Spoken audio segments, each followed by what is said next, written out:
Hyderabad cricket అసోసియేషన్లో అవినీతి ఆరోపణలు, అక్కడ టికెట్లు బ్లాక్ దందా నడుస్తూ ఉన్నాయని ఈ కమిటీ కారణంగా ఎస్ఆర్హెచ్ టీం అంతా కూడా తిరిగి వెనక్కి వెళ్ళిపోతామంటూ ఒక మెయిల్ పెట్టడము, దీనిపైన రాష్ట్ర ముఖ్యమంత్రి స్పందించి విజిలెన్స్ ఎంక్వైరీ వేశారు. దీనిపైన మీరు ఏం చెప్తారు? ఆల్రెడీ తెలంగాణలో టూరిజమే దిక్కులేదు, తెలంగాణకి ఎంటర్టైన్మెంట్కి వచ్చేటోడే దిక్కులేడు. ఉన్న ఒక క్రికెట్ మ్యాచ్కి వేరే రాష్ట్రాల నుంచి వస్తారంటే దాంట్లో కూడా దునియా స్కాములు జరుగుతాయి. ఈ ఎవడు వస్తాడంటే ఎస్ఆర్హెచ్ టీము వెళ్ళిపోతా అంటుందంటే మనకు సిగ్గుచేట అది మన రాష్ట్రానికి. డెఫినెట్గా దీనిపై ఎంక్వైరీ టీం వేయాలి. ఎవరైతే బ్లాక్లో టికెట్లో డెఫినెట్గా బ్లాక్ టికెటింగ్ అవుతుంది, బాక్సులు అవుతాయి, విఐపీలకు దొరుకుతాయి. సో దీనిపై సమగ్ర విచారణ జరిపి హెచ్సిఏ పరువు పోకుండా హైదరాబాద్ క్రికెట్ అసోసియేషన్ వాళ్ళు కూడా మరీ అధ్వానం తయారు.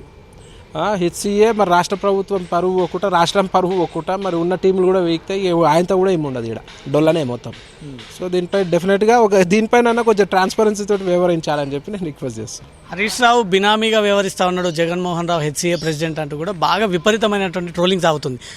బీఆర్ఎస్ పోయి కాంగ్రెస్ వచ్చిన తర్వాత కూడా ఇంకా బీఆర్ఎస్కే ప్రెసిడెంట్ పనిచేస్తూ ఉన్నాడు, ఆ టికెట్లన్నీ బీఆర్ఎస్కే కైవసం అవుతూ ఉన్నాయని. అయ్యో, అందులో పెద్ద ఆశ్చర్యం లేదు. ఎందుకంటే రేవంత్ రెడ్డి రాకముందు నేను ఇది వడగొడతా, వాళ్ళ బట్టలు ఉడదీస్తా, వాళ్ళకు మింగినవి అన్నీ గక్కిస్తా, లక్షల కోట్లు మింగిరు, వాళ్ళ స్కాములు తీస్తా, వీళ్ళ పని చేస్తా, వాళ్ళ పని చేస్తా, బీఆర్ఎస్ వాళ్ళని సుక్కలు చూపిస్తా అని దునియా మాటలు చెప్పి నేను కూడా అప్పుడు ఫిదా అయినా ఆయన మీద.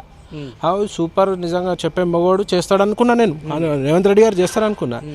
ఇక్కడ గవర్నమెంట్లోకి రాగానే సింహాసనం మీద కాగానే ప్యాకేజ్లకు అమ్ముడు పోయిండు.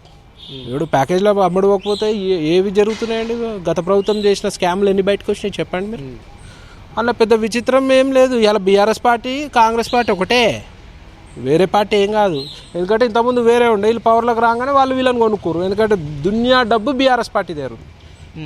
సో డెఫినెట్గా ఈయన ప్యాకేజ్ తోడు కొనుక్కోర్రు. లేకపోతే ఇప్పటివరకు ఎన్ని స్కాములు కావాలో అన్ని స్కాములు చేయాలి. వివిధ శాఖలలో జరిగిన స్కాములన్నీ బయటికి రావాలి, కక్కియాలి. అవి వదిలేసి భూములు అమ్ముతాం, జింకలను చంపుతాం, నెమలను చంపుతాం అని పడ్డారు. డెఫినెట్గా కుమ్ముక్కై ఉంటారు. అది హరీష్ రావు గారి బెనామైనా ఆశ్చర్యపడాల్సిన అవసరం లేదు. ఆయన హరీష్ రావు బెనామైనా, రేవంత్ రెడ్డి గారు హరీష్ రావు బెనామైనా పెద్ద ఆశ్చర్యపడాల్సిన అవసరం లేదు. అంతా 100% ఒకటే, 100% అంత ఒకటే.